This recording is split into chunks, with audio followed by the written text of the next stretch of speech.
probably already noticed, they are missing something on the end. What are they missing? Erasers. Erasers, yes. No erasers on the ends of our pencils because we are going to be drawing in a style called rough sketching, which is all about starting our lines very light, loose, messy, sketchy, and then going back in to really darken up the things we like about our sketches. And in the end, those are the things that will stand out. So, with all of that in mind, are you guys ready to get started? Yeah. Alright, let's do it! We are going to start our sketch of Mickey Mouse here with a circle. I would say orange baseball is a good size to aim for. And I want to teach you a good trick for drawing circles because Mickey is basically just 3 circles. You put your hand in the air, lock your wrist, use the natural rotation of your whole entire arm, your whole shoulder in its socket. That's going to give you much more round movements. If you were to just use your wrist, that would give you maybe like half of a good circle. But if we use our whole shoulder, that's going to lead us to some nice round movements. That's not to say that we're going to end up with a perfect circle on our very first try, but it's definitely going to get us a lot closer. Now I'm starting, like I said, with the orange baseball. You could go larger if you want to fill up your whole paper with your sketch of Mickey. You just want to make sure you leave lots of room above your circle for those ears. He's got those nice big ears that we're going to be adding on there.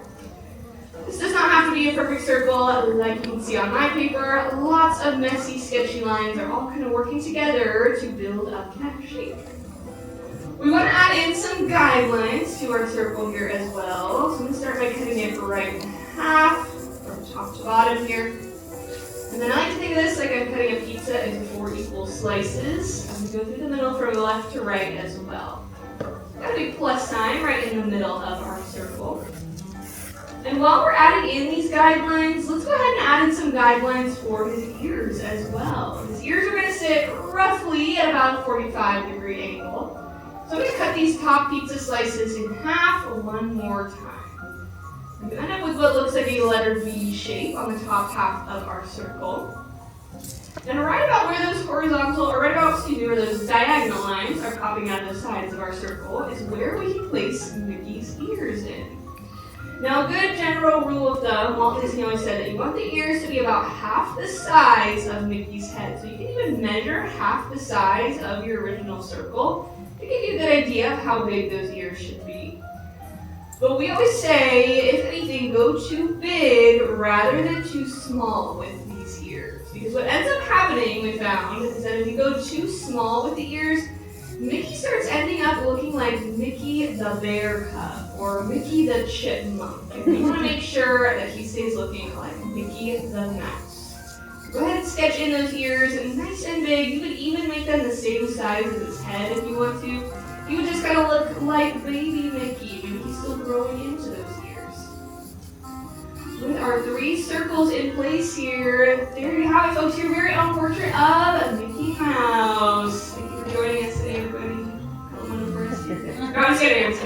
This could be any character, right? This could be Mickey, this could be Minnie. We need to add in some more of those details to really bring him to life on our paper. We're going to start with his nose. Usually for most of our characters, the nose is a really great point to kind of anchor all the other features around. For Mickey, his nose looks like a little oval, a squished grape or olive shape, and it sits just a little bit below where all those guidelines are crossing over one another. So I'm going to sketch in my nice wide oval here, and this will actually be the very first feature that I'm going to go ahead and lock into place. When we say locking in our lines, that is really just a fancy way of saying we are going back into our drawing. We're kind of picking out our favorite lines and making those lines nice and dark. We really want our favorite lines to stand out and be super bold above all of the messy and sketchy lines that we started with. Although this is actually the only place in the entire Disney Resort where you are encouraged to be a little bit sketchy. That's right. Thank those 2 people for your pity laughter. It's so nice of you. It keeps me going. Alright, if you're feeling a little bit fancy with the spices on your sketch, you can even shade in Mickey's nose. You're drawing a little bit of added contrast, a bit of depth to it. Now, we of course want to give Mickey a great big smile here. He is a pretty happy-go-lucky guy. Who wouldn't be happy being Mickey Mouse, right? He's got a lot going on in his life. He's got some great best friends like Donald Duck, Goofy. He has his loyal companion Pluto, who's always keeping him company and protecting him from all those mischievous things he gets into. And of course, his fabulous girlfriend, Miss Minnie Mouse, right? Together they have castles and kingdoms all over the world, so they are definitely not doing too bad for themselves. So we are going to give Mickey a great big smile here. Probably in this letter U shape, sitting about halfway between the bottom of the nose and the bottom of the circle. And with this letter U, Mickey looks pretty happy, right? We could probably assume that he is pretty happy in our portrait with this expression. But in animation and illustration, what I like to do is called pushing the expression, which is a fancy way of saying we want to exaggerate the character's emotion and their expression as much as possible. So there are two things that we can do to push the expression for Mickey Mouse. We can jump up here to the corner of his smile on either end of that letter U and build up some little rainbows. We're showing that his cheeks are being pushed up super big by how big he is smiling. We can also give Mickey an open mouth or a laughing smile by dropping just down below our first letter U shape and creating another letter U right underneath it. Now making this letter U maybe slightly wider than his nose, not quite as wide as that first letter U, it's a little bit more narrow. And I'm dropping this down to about the bottom of the circle. So if you want to bring it down even further, that is totally up to you. That's where you can start to get really creative with your sketch. You could say maybe Mickey is riding on a roller coaster in your sketch and he's yelling, super excited about something. Now with his mouth open and nice and big like this, we are going to see two things actually. First of all, we're going to see his tongue right down at the bottom of his mouth. There's two little rainbows that overlap right there in the center. And this is totally optional, but like I said, I want to draw Mickey in his Halloween costume because we are basically already in the Halloween season here at the Disneyland Resort. And the costume that we've seen Mickey in a few times that we feel like translates best for drawing him at least is his little vampire costume. So right on the inside of his mouth here, I'm going to give him some little fangs, little rounded candy corn shapes. We want to make sure that these teeth are super nice and rounded so that even though he's dressed up like a vampire, he's still going to look really friendly in our drawing. If you're feeling again fancy, totally extra credit, but you could shade in the space in between the tongue and the teeth just to really help them stand out in his mouth and stand forward in your sketch. The last few details we need for the lower half of Mickey's face is going to be a lower lip. One more letter U shape right underneath his smile, as well as his cheeks. And Mickey does have some pretty adorable, pretty chunky cheeks. It's part of what makes him look so young even after all these years. So I'm going to jump right above the corners of Mickey's smile here, kind of following along with that smile line. I'm going to pull from that horizontal guideline down and out towards the edge of my circle. I'll pull that line following the curve of the circle, so it kind of creates this candy cane or letter J shape that will go all the way back down and meet up with that lower lip. We want to do our best to copy the same thing on the other side as well. But maybe if one side of Mickey's face got a little bit bigger than the other, you could tell a story with it. You could say, maybe Mickey's got a bunch of candy in one cheek, right? He's chomping on some candy, so one cheek's a little bit bigger. He's got some candy in his mouth.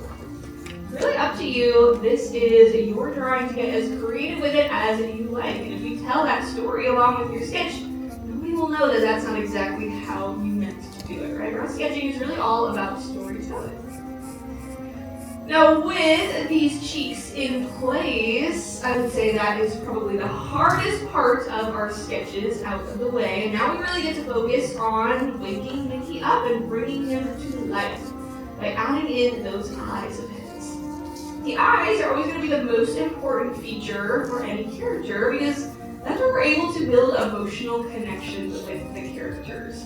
Especially for a character like Mickey, who in the very early days, he did not speak, right? Even in his very first cartoon, Steamboat Willie, he didn't actually have any dialogue. He basically just had to use his body language and his facial expressions to get his points across. So we're going to start Mickey's eyes here, right above his nose with this little rainbow. This is a snout line. So we're showing that his nose is actually sitting at the end of a snout. It's coming out and away from his face. And we like to say for Mickey and Minnie that their eyes, we kind of think of them as two surfboards in a hill of sand. So if you think of this little snout line as your hill of sand, you want to build up these two tall, skinny ovals, kind of like surfboard shapes. But the bottom of them is slightly cut off by that little snout line. So I like to build up the inner edge first for myself. And then I'll bring the outer edge of that oval all the way back down, again hiding the bottom right behind that little hill of sand, that little snout line. I'll go ahead and lock in the shape of the eyes, and you actually have a lot of options when it comes to adding Mickey's pupils in. This is another one of those points where you can get really creative and have a lot of fun with your own sketch. If you wanted to go for a really classic looking Mickey, we were just kind of mentioning Steamboat Willie, that very first cartoon that Mickey ever premiered in. And in that style, he actually didn't have any pupils. He just had completely solid black eyes. So if you want to take it that really classic route, you could just shade it in this whole entire surfboard shape. But I think the version that most of us are probably familiar with of Mickey has him with these little oval pupils. So that's how I'm going to sketch him in. You could even swap these ovals out though for hearts or stars or maybe churros or hidden Mickeys. I would say the only really rule when it comes to these eyes is to make sure that they are the darkest parts of your sketch. Because again, we always want that to be the first thing we see. We want to be able to make those emotional connections with the characters very quickly.